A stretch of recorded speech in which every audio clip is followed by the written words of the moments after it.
So it just happens that it's holiday season, and generally every time I show whether it's a 500 square foot condo or a 4,000 square foot home, the first room that everybody wants to look at is kitchens. Well, today we are with Kam Ryatt from KR Interiors, and she's going to tell us why is kitchen the focal point of every house, what you should do or look at when you're designing a kitchen, and what are the trends in the coming year for kitchens. So here's Kam Ryatt, and she's going to introduce herself to you guys. Hi, guys. I'm Kam from KR Interior Designs, and it's a pleasure to be sitting here with Samir. So let's talk about kitchens. So, Cam, tell people about your experience. What's your education, and how did you get into designing kitchens? So, from a very young age, I was always very much into the arts, and I took that into college and into a degree. Born and raised in England, so surrounded by history, architecture, beautiful things in design. So I did my degree, and it's actually in textile design, but it Wow. was catered towards interiors and fashion. So most of Okay. my work was geared towards interiors. Long story short, moved to Canada, had, got married, had the kids, and now I've gotten back into the industry that I love. That's excellent. Yeah.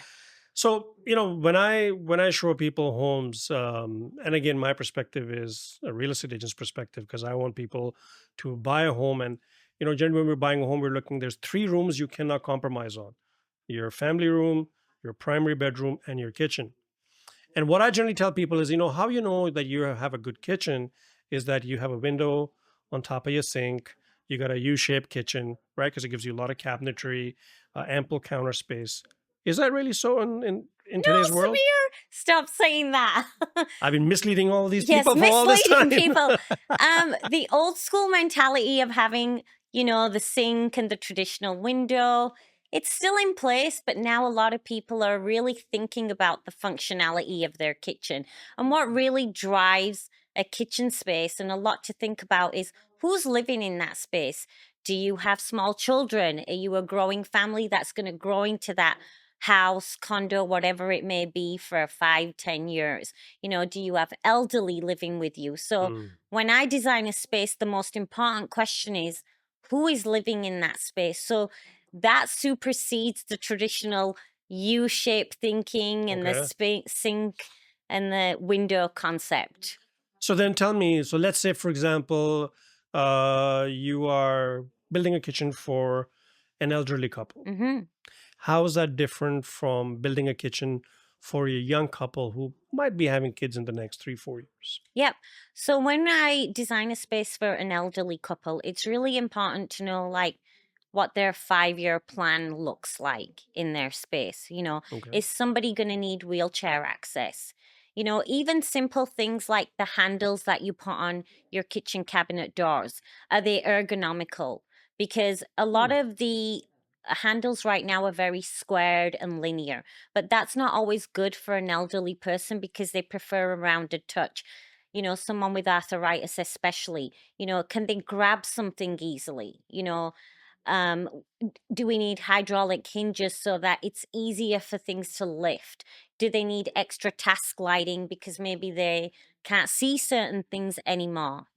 Whereas if it's a space with kids, or a young couple that are thinking of having kids, well, automatically that they're going to need storage for Right. toys and whatnot, and especially in open concept areas now where it's very much the kitchen is the hub of any home, and then it sort of blends into the family room. You want to make sure that it's a cohesive space and it's a functional space. So no matter who I'm designing for, the key element is that the function needs to be there.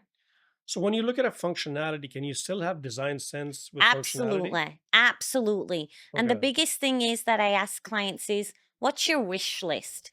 And often, for some people it's their first home, for some it's not. And I always ask clients, what's worked for you in the past? Because those are the must haves that we want to keep in the Right. space, Right. and what has not worked for you. So I always ask clients to make a wish list. And then we sort of go through the wish list and decipher what's important. Well, depends on the wish list. So I asked my wife, "What's your wish list?" She's like, "I don't want you in the kitchen. That is my wish list." But when you talk about wish list, so let's say somebody has been living in a condo Mm, in Toronto, and they're now looking at their first home.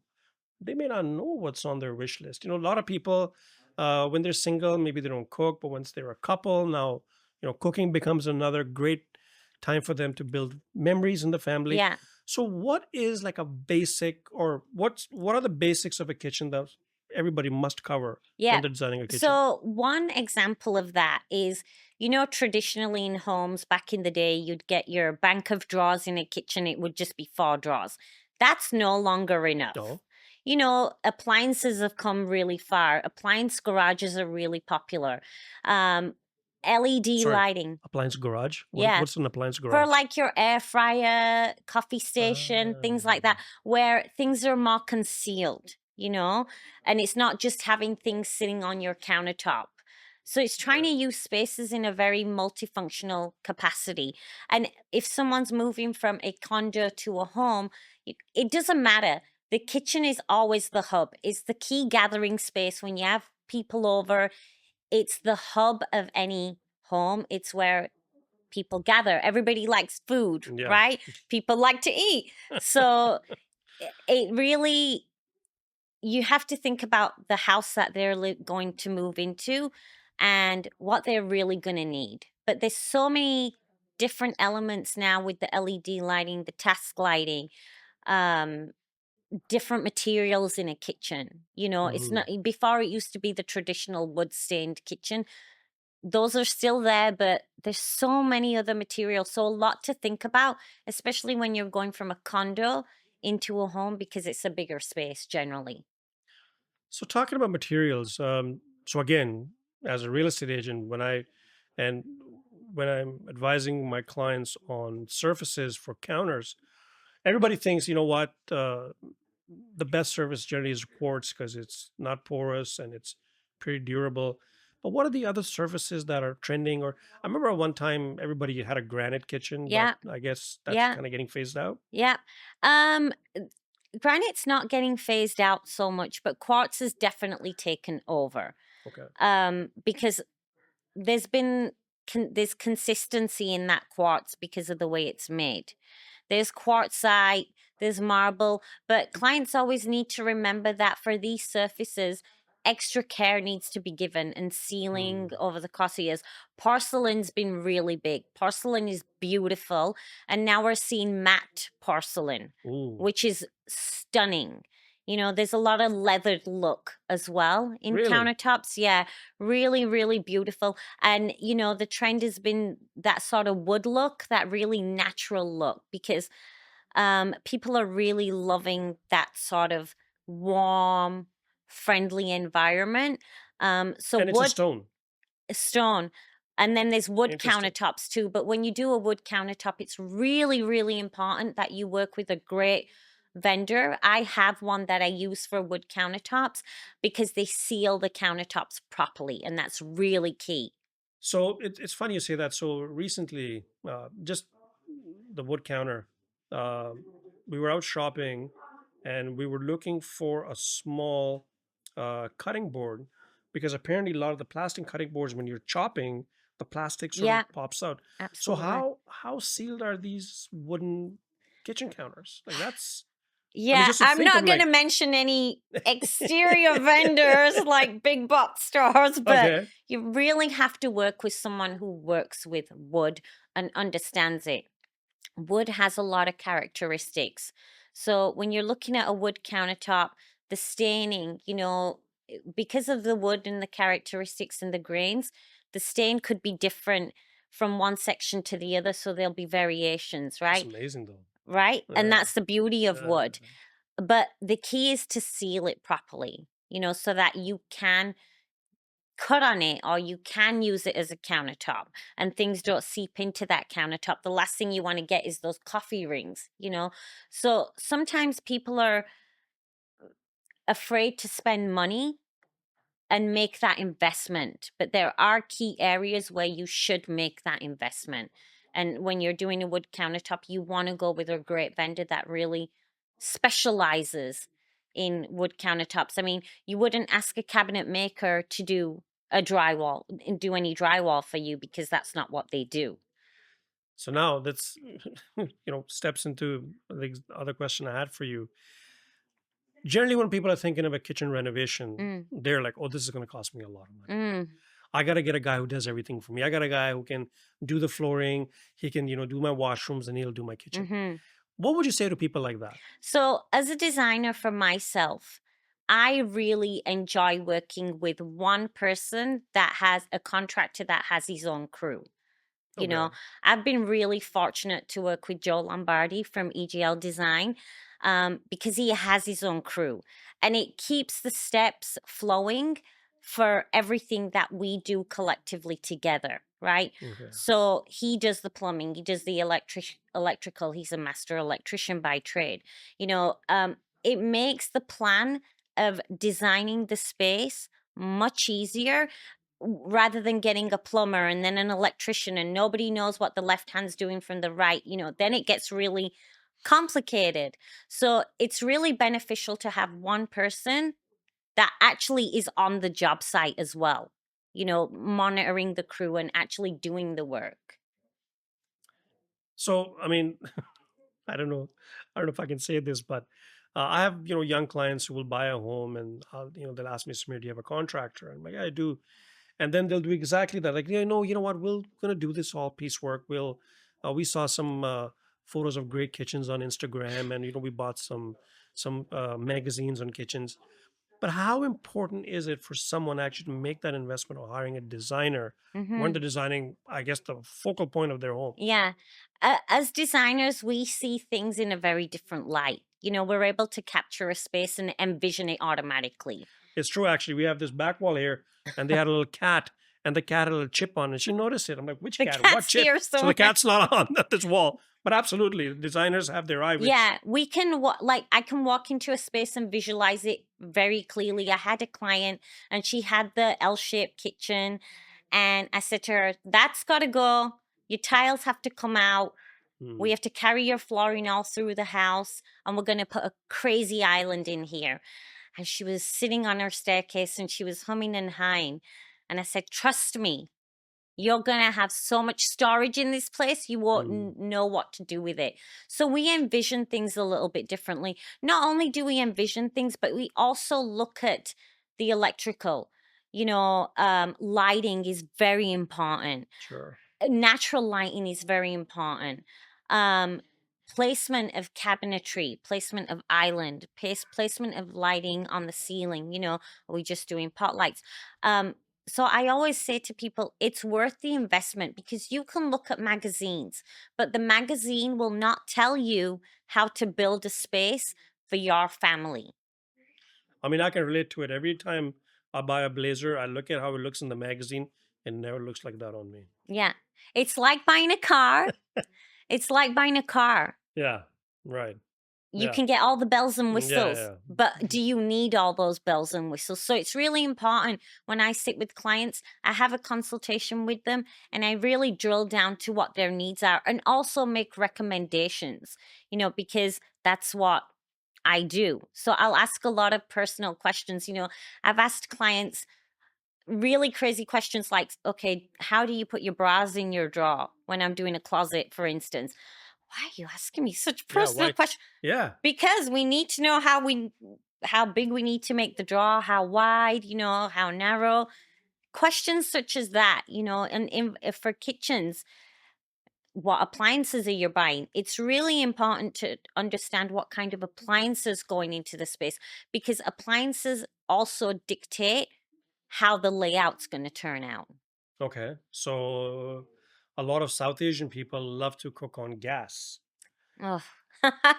Does that change the design? Because does it change the hood that you need, or Yeah, South Asian people love gas, but I always tell people get an induction stove. okay, Your cooking time will be shaved down like instantly. You know, really? your cleaning time will be shaved down Yeah, I can see that. instantly. The power of and that's where I come in and educate clients. Give them a different thought process. And because I've done it in my own home, I know it works. S- Because I like I had a client. She recently bought a property from me, and the one of the best things she liked about the kitchen was that it had gas. Yeah. And she said to me, Samir, this brings memories of me when Mm, I was back in Pakistan. right. My mom's making kadai, and it's on that gas stove. I Yeah. think a lot of people relate family memories to gas. But Yeah. for cooking, let's say if you take that out of the equation, as far as cooking is concerned, does it really make a difference having gas to It induction? does. Oh, It how so? who wants to spend all that time in the kitchen? Not me. I don't either, unless you love to cook. Right, Like a real chef will love a gas stove. So every client is very different. Some people just want to be in and out, like myself. right. My husband loves to cook, and Yes. he's a very good cook. I don't like to spend that time in there. So it really is personal preference. Neither one is better. My bias preference is an induction because it's just cleaner. When you look at your Right. kitchen, it's cleaner. Everything is flat. It's just a cleaner surface, And you save time, I and you guess. save Right. time. Everybody's busy. Yeah, So let's say I'm a young we're a young couple. We've just bought our first home in Oakville. We have a tight budget. We have a big wish list. What would you say is the minimum basics someone should get in a kitchen if they can't afford the whole bells and yeah. whistles? So you can have a lot of bells and whistles. Material really drives that conversation, Okay. and this is where I don't price areas by square foot because not every kitchen is made the same and the dimensions are not the same either, right? Okay. So, do you want, for instance, if a client is on a budget constraint, I'll say, okay, maybe you go for a flat panel door rather than a shaker door. You know, Maybe you don't do a stain, but you do a painted So finish. sorry, could you explain the difference in a flat panel and a Yeah, shaker? yeah. So a flat panel, we'll just use this an Yeah. example. Pretend this is a door front, this is a flat panel. Okay. The beauty of this is, which people don't remember, is if you hate cleaning, this is an easy clean. It's just a simple swipe down, you're Right. done, No it's clean, grooves. no Yeah. grooves. Shaker is when it's got the indent in there, and there's different shaker profiles. There's more of a squared shaker, there's the angled shaker. So I really talk to clients about things like that because they dictate the cost as well, because the door prices are all different. Okay. If someone says to me, Cam, I want hydraulic hinges, with lift up cabinets, and their budget doesn't accommodate that, there are other options. Hmm. So it's all about education and making clients knowledgeable so that they can make informed decisions on their investment.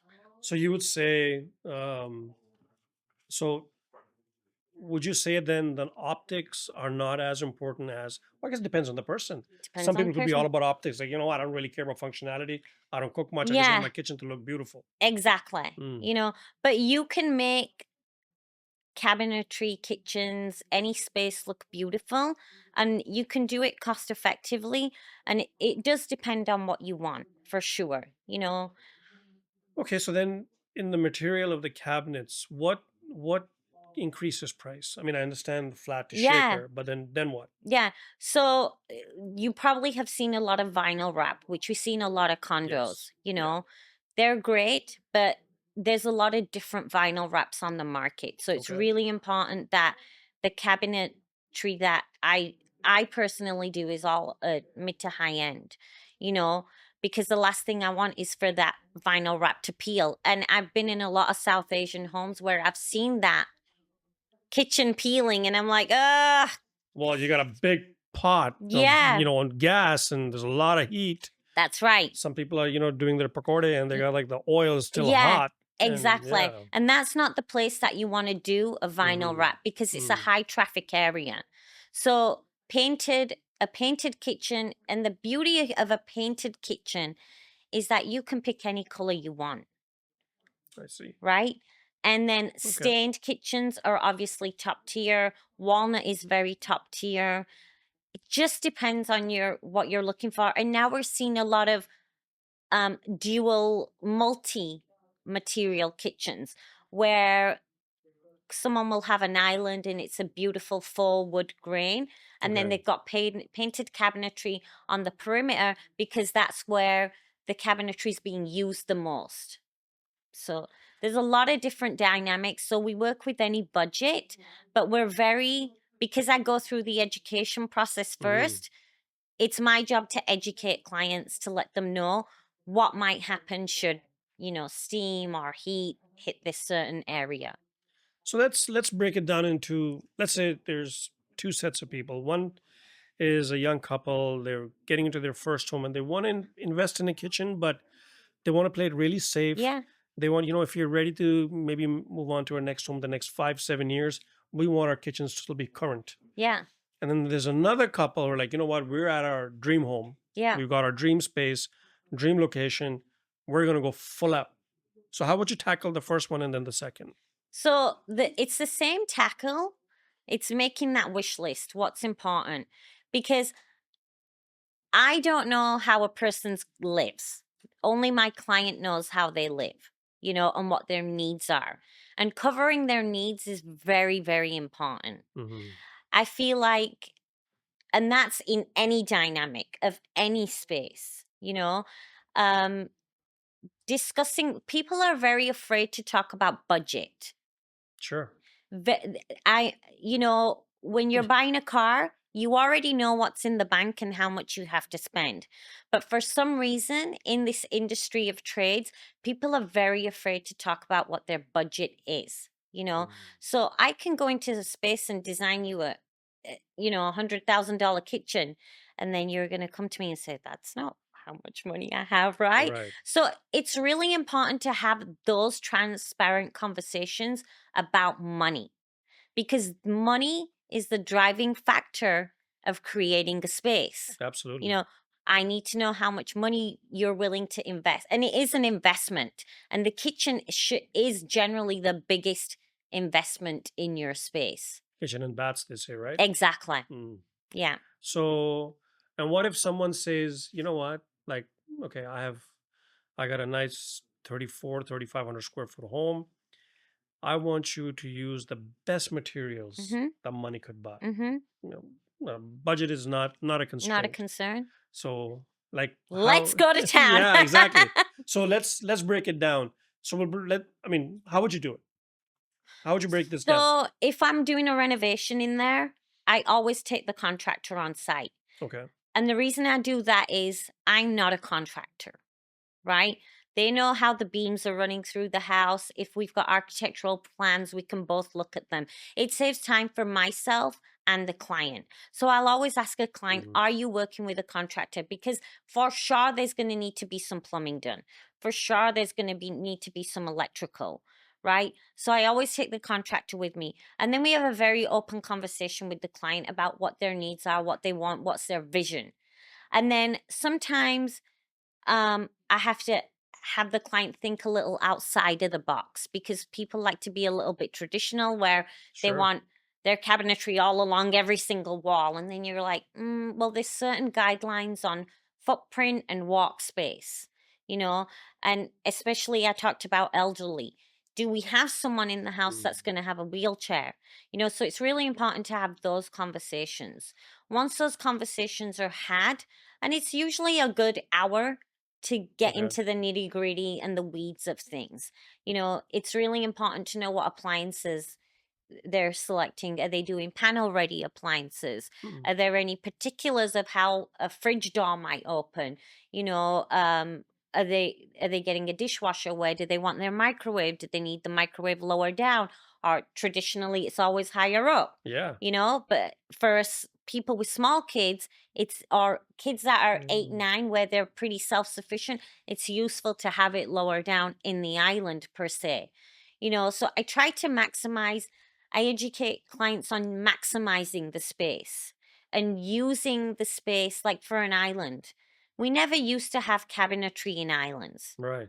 and now we see it a lot because people are needing that extra storage space.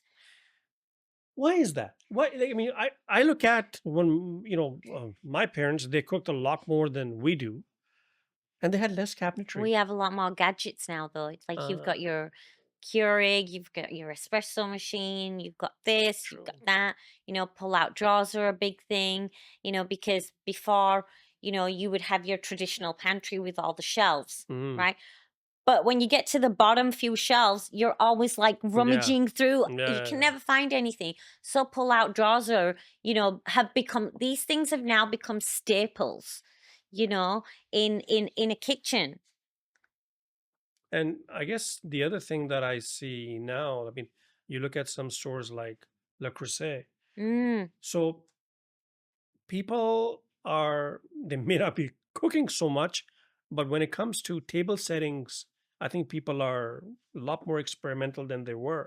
Very experimental. So I guess you need space for that. Like, where's all that stuff gonna go? Yeah, and that's where the beauty of an island comes in. So gone are the days of a traditional dining table. You know, People are finding that the kitchen is such a busy place. Yeah. And if you have a gathering, and with South Asian community, Yeah. we're always gathering. Yeah. Um, so people are realizing that they need that extra space in their homes. So they're getting rid of their dining table and extending the island. And the beauty of doing that is not only is it gorgeous, but you can do a table setting there. You Mm. can do seated table. You can do multiple tiers of an island. But the beauty of it underneath the island is you're getting so much storage to put all those special items, Tupperware, this, that, Yeah. and everything. Like you go to Williams and Williams Sonoma, every season they have, you know, new cutlery, Yeah, new crockery, right? I mean, I'm like, yeah, who's buying all this? Obviously, people are buying. That's where they're selling yeah, it. yeah, People have different servings for seasons, and absolutely. so obviously people need space to store it. But I think the one thing that which you just said, and it makes me realize about islands, is that when you have a gathering and you have all your food up on an island, it just makes the party a lot more fluid, Yeah, rather than just being, confined to your seat on a dining yeah, table. And absolutely. right, if you got the Because corner seat, you're like, oh, I guess I'm not that important. yeah, the food is where people will Right. always gather, and the Mm. food is always in the kitchen. So if I was to pick the most luxurious and durable counter for a kitchen island, what would that be? There's a lot on the market right now. I've seen a lot of porcelain Okay. going on. Um, Is it like Korean? kind of. There's a Decton product as well. Okay. There's so many different countertops on the market. It just depends on the space and Mm. how you want it to appear. Quartz is still big. It's still huge. It's very easy to clean. There's so many on the market, but what people don't understand is I'll give you an example for quartz. You can have a slab that looks exactly the same, Okay. but it's the way it's fabricated and it's the way it's polished. And I didn't know this in earlier on in my career, but I have a great countertop person that I use, and I said, okay, why is yours more expensive, but it looks the same? And he said, because it's in the polishing and it's in the fabrication of that countertop. So when I have South Asian clients, I tell them, take your cheapy slab that looks the same and do the turmeric test or the pasta sauce test and see how it stains. So hold on. Isn't all quartz the same? It's the same, but it's the way it's sealed and then the polishing of it, Oh, the so labor intensive polishing. so quartz also needs to be sealed, Yeah. because every South Asian who's But buying. they do it beforehand. Okay. That's the difference. It's in the sealing and the polishing of it. Okay. Yep. Okay. Before it comes to your home. Okay. But there's a lot of different there's a lot of different countertops in the market right now. Like, generally, if you, uh, I gotta be careful how I say this. But generally, when you go in a lot of so-called renos, Yeah. you'll see that typical quartz. It's got that big fat grain in the middle, right? Yeah. And it's Yeah. the same like everywhere, Yeah. Yeah. everywhere. Yeah. So it goes hand in hand with what's on trend, you know? Okay. So gone are the days of the grey kitchen. They're very much gone. Mm. People are experimenting more now, not only with the cabinetry colors, but also of their countertop colors. So, for example, as we go into 2025, Can I talk about what's going on? Yeah, please. Okay. So, as you know, having gone through COVID, there's been a lot of changes in our business environment. Hmm. People are still working from home. So, people want to feel like they're bringing the outdoors in, and Okay. that's very natural. Warm tones, greenery, very warm feeling. We've gone from very cool gray, which has been Yeah. everywhere, with that countertop, with Yeah. that gray vein, Yeah. and people pick what's easy. That's what they do. Some people don't think about the function of a space. They just do what they see and they think, "Oh yeah, that's great." But when I design for a client, I talk about trends with them. I talk about the warm tones that are coming out for 2025. Brown, chocolate brown, mid-tone browns are back. They are For a counter. gorgeous, rich, beautiful. For black is still very much hot, you know creamier tones for counters are in, softer looks to go with those warm cabinets. Um, Greens really in color. People are being a lot more experimental and reflective of their personality in spaces. So the white and gray cabinets, white is a staple. I think people will always love their white because it's very Right. fresh, Right. you know. But people are being very experimental these days, and those rich colors are coming back that we saw years and years and years ago. And then again, they're being very conscious about the bringing the warmth in from outside because they're at home so much. So they want it to feel fresh, light, airy. And a good example Mm. of that is white oak for cabinetry. You Oh. know, with the beautiful, soft, creamy countertop, maybe some softer veins that looked more like a watercolor. Those are really in. But if someone's going to be experimental with their kitchen, I see a lot of people when they're shopping for homes and when their home is coming up on the market, they'll say, so if they're shopping for a home, they'll say, Samir, we want a very neutral kitchen. Or if when they're selling their home, like they'll call me, for an assessment of their home, oh, our kitchen is very neutral. What would you say to people? Like, should everybody just have a neutral kitchen? No. So the one thing about trends is, and perhaps I'm right, perhaps I'm wrong, Okay. I always tell clients don't follow the trend. You're living in the space. It should Mm. be reflective of who you are. Of course, we're not going to paint a kitchen lilac and then do No? a No? pink countertop. I'd just be like, not a good idea. I don't think Yeah. so. Okay. You still want to have a cohesive look. And Okay. so I look at a person's home and I kind of look at, okay, what's their furniture like? Is it more Mm. traditional? What is their style? And some people don't know what their style is, or they don't know what style they're trying to gear to. So I show them different images of work I've done. Are you more this person, more this? Do you like this part of this kitchen or cabinetry countertop?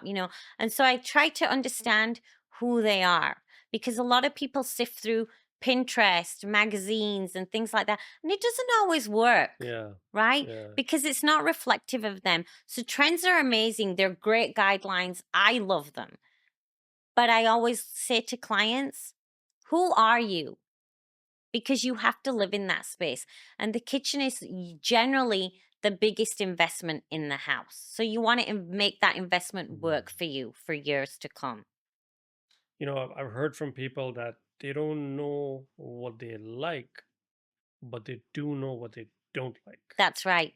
Right. So is that a sign that they may not know what they really, Yeah. really want or like? Yeah. So But it's a good point you bring mm, up about the don't like. mm, That's another question I ask clients. What don't you like? Because I don't want to give them something they don't no, like. absolutely. Yeah. So that's a very, very, and that happens in the first consultation. What don't you like that is in your current space? So you're saying it's very personal. There are no Very strict personal. rules of, oh, there's do's and don'ts. I mean, it is No. their home, right? Y- You gotta Yeah. live in it every day. Yeah. And the biggest driver is who's living in that home. It's such an important question that sometimes gets overlooked Mm. because people are looking at magazines and, you know, I had a client and he said, I want everything white, white couches, white, white, white, white, white, white, everything. And I said, yeah, but you got three little kids. and they're Yeah. going to tornado the Yeah. place perhaps, Right. and didn't want very minimalistic, didn't want a lot of storage, but those kids are going to grow and they're going to have stuff. So just by educating him and walking him through, and I was able to sort of switch his mindset a little bit, you know? That's great. Yeah. So, okay, so just wrapping up. So let's say someone's like, you know what, 2025 is the year. Um, as a family, we're going to gift us the dream kitchen. Mm. What does the process look like? The process looks like, so the first process is give me a call. Yes. I'm very happy to walk through everything with you. Um, I usually do a Zoom consultation first Okay. because it's important to make sure that I mesh with the client and the client, most importantly, feels comfortable with me. Right. It's a very candid conversation about what you're looking to do Okay. because I want to make sure that if a client hires me, I can achieve what they're hoping to do, you know? Then what I'll do is I will walk the space. It's very Okay. important to walk the space. And the reason I like to walk the space is I can ask the client for pictures, but the pictures don't show me the natural light coming into the Right. home. And Mm. natural light is so important and the way it hits a certain area of your house. I always like to see that. I always like to see what's surrounding that space in the kitchen. Do we have walls? Do we have obstructions? Do we have bulkheads? Where's the piping running? Where's the electrical? Do we need to put another panel in? So I always like to walk that space with the contractor, like I mentioned. And then when we've done that, I'll sit with the client and say, okay, this is sort of ballpark what we can do. So it's a very, very rough hand drawing of just like the boxes and the placement of everything. Okay. If a client says to me, I'm Mm. going to have a stove here and the fridge there and this and that, we walk through that process. Okay. Do you have enough space? I'll do some rough measurements. If there's a renovation going on, then we look at the space differently. So if we're Sorry, what's the taking walls difference? down, so Okay. if we're staying within the same structure Okay. and Okay. and footprint, then I take some preliminary measures. But if walls are coming down, um, and we're really doing open concept, we're going towards that route, then we'll measure based on those walls coming down because it's Mm. important to plan for that space. So we'll do that. I'll look at materials with them in the consultation in person, and then that will give me some ballpark pricing, right? And that goes back to I've had clients call and say, price me on a square foot of this kitchen. It's not condos, dollar per square foot. I don't know what you want in your kitchen. Fair enough. Yeah, yeah. So you may want one full wall of marble slab. Like, so don't price by square foot because it doesn't work that way anymore. Because kitchens have become so intricate Mhm. and so detailed. It's like buying a couch, for instance. The cushioning now is all you can get five types of cushioning. Sure. You can get your regular, you can get your gel. There's all kinds of cushioning. So it's really important to have those conversations. So going back to your question, once we've walked through and I've got a ballpark budget, if the client says yes, that sounds good, then we can really get into the weeds of Okay. 3D drawings. And for something like that, I'll need all the appliances because we build everything to every millimeter. Cabinetry is not built to inches. It's or centimeters. It's built right down to the millimeter. If you work with a fantastic millwork company, and I know you know that I am part of Lancaster Mhm. custom cabinets, and everything they do is right down to the millimeter. And that is the difference between someone that's making a lower investment. You'll see in the gables the little gaps, but Lancaster goes really super tight. So we're using every inch of space. Okay. So we'll do the 3D drawings, and it's almost like going to a lawyer's office signing off on everything Oh, because I walk through everything with a client, the detail, the floor plan, the cabinet shape that they want. Are we doing flat? Are we doing shaker? Are we doing slim shaker? The handles, really important to look at Wow. handles. The size of the handle in comparison to the door. Um, Hinges, all that kind of stuff is factored in. I document everything, sign off, goes into production because the last thing I want for my client is issues once it hits production. Hmm. So you guys are building everything, because Building. generally a Yeah. lot of sort of uh, pseudo custom kitchens you see, you're like, you know what? All the cabinets are the same They're size. not. Hmm. Okay. You can have a pantry that's 12 inches, 20 inches. I generally don't do pantries that are 24 inches because you can't get to the back of them. Your Okay. stuff just gets buried, and it goes back to panel ready fridge, dishwasher, things like that, Um, right down to, I know I've mentioned LED lighting, but people think that you should just have your LED lighting running underneath your cabinetry in the middle. No, do you want it forward so it's closer to your work preparation Oh. surface? Do you want it closer to the back so it features your backsplash or your whatever you're putting on the wall? If we're doing a bar, do you want it on the top of the shelf so that when you put the bottles there, it lights up your bottles, which is super cool. It looks great. So there's a lot of intricacies in the process and a lot of questions. And so I will always tell clients, because clients like to rush. I want to do my kitchen Yeah. and I want to do it Yeah. now, and Yeah. it should Yeah. take only 3 weeks. No. So how long does it generally take? Building a kitchen, if you're doing a painted kitchen, once all the sign-offs are done, production is usually 12 weeks because there's different ways of painting that kitchen too. Some people are just at their spray booth. Okay, let's install the kitchen. That's not the kind of work I do Okay. because that's not a lasting kitchen, Okay. you know? So making that cabinetry is a whole different process as well. So it takes time to cure something like a stained cabinet or a painted cabinet. It takes time to cure it, you know. But people are always in a rush. So I kind of have to say, hold your horses. Let's have a couple of weeks conversation. I'm going to give you homework because clients don't understand that the appliance garages, air fryers, coffee makers, Mm. all that kind of good stuff can drive a conversation. They forget about those things, but they really drive how the kitchen's going to look as well. I had a client who wanted a garbage bin, the two garbage bins, but then he wanted two more of those. And I was like, what? It's You a lot of know, garbage. I go, what? And he goes, I need it for flour and rice. Ah. Yeah. So he used those functionalities in his kitchen. He goes, because I hate having those rice bags everywhere. I'm just going to put it in there.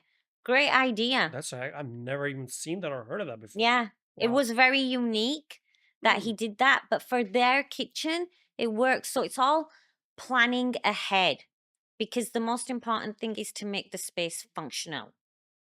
Okay, last question. So, Mm, as a real estate agent, when I sometimes see a home that is, let's say, listed at or is worth 1.3, 1.4 million, yeah. they have a gorgeous kitchen Yeah. that doesn't support that price point. Yeah. So, do you advise people on renovating their kitchens according to the value of their home? Yeah. That's important, right? If It you have got a, increases. If you're planning to sell your home, and I'm sure you've seen this, it is worth making the investment to renovate the kitchen, whether you're moving into that home, because that is the most livable space that you're going to spend most of your time in. no, I get that, but I've seen people have uh, a kitchen that is not it should be better for the price point they're asking. Yeah. But sometimes people just go overboard, right? Yeah. Maybe they love a kitchen, maybe they cook, Yeah. right? The home's worth 1.5 and they got like $150,000 kitchen. Kitchen. Yeah. And they're asking that extra price, but sometimes it becomes a little bit tough getting the money out, Yeah. because maybe the buyer who is Is not. looking at that price point is like, "Well, I love your kitchen, but I can't Yeah. justify it because nobody else on the street's got a kitchen, which may not be a bad thing. I mean, if you got the best Yeah. kitchen in the street, I mean, but how do you advise people on the amount of money they spend on their kitchen according to the price of their home? It is the biggest investment, like I've mentioned, and because it's very personally driven, Hmm, what works for you may not work for me, right? very true. But in I think when we're looking at home and we're looking at a space like a kitchen of that value in a value of that home, well, there's obviously got to be some perks in that kitchen, Yeah. right? Some decent perks. And so it's always good to sort of know to talk about those things, the perks of that kitchen and why it is that price, maybe a chef lived in that house Hmm. perhaps, right? And so they're going to have the bells and whistles. And what people don't realize is that on the surface a kitchen can look however it looks, but the interior of that kitchen also makes a difference. The hinges, the screws, the small components that we tend to ignore and oversee, the shelving, the depth, Hmm. the thickness of the shelving, the thickness of the gables, the thickness of the doors.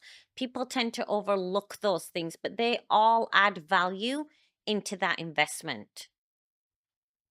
That's excellent. Lastly, would you like to say anything to our people? And actually, the best thing would be is like if you can give them your contact Yeah. details. If they'd like to get a consultation, maybe 2025's a year, they're building that dream kitchen. You got to get in touch with Cam, and she's going to tell us how you can get in touch with her now. Yeah. So don't be afraid. People are so scared to renovate. It is not that horrendous. It is very exciting as long as you slow your roll, per se, and really think about what you want in your space. It can be the most exciting project you work on, and I definitely collaborate with my clients. We have a lot of fun. I have a lot of fun with my contractors. It's just a very fun environment that we try to create. We don't want to have you go through any hassle. So if you are looking to renovate, you're not sure what really you should do in a space, you need another eye. If you would like to install cabinetry, give me a call, Kam Ryatt, 416-843-9052, KR Interior Designs, and I am on Instagram. And you will see the shenanigans between my contractor because I'm the only female, and amongst males, it can be quite funny. Always, yeah. Well, thank you very much for your time. Thanks, You're a Samir. busy lady. And we hope you enjoyed this podcast. And we'll continue to bring you more podcasts like this that can relate to you, to your home.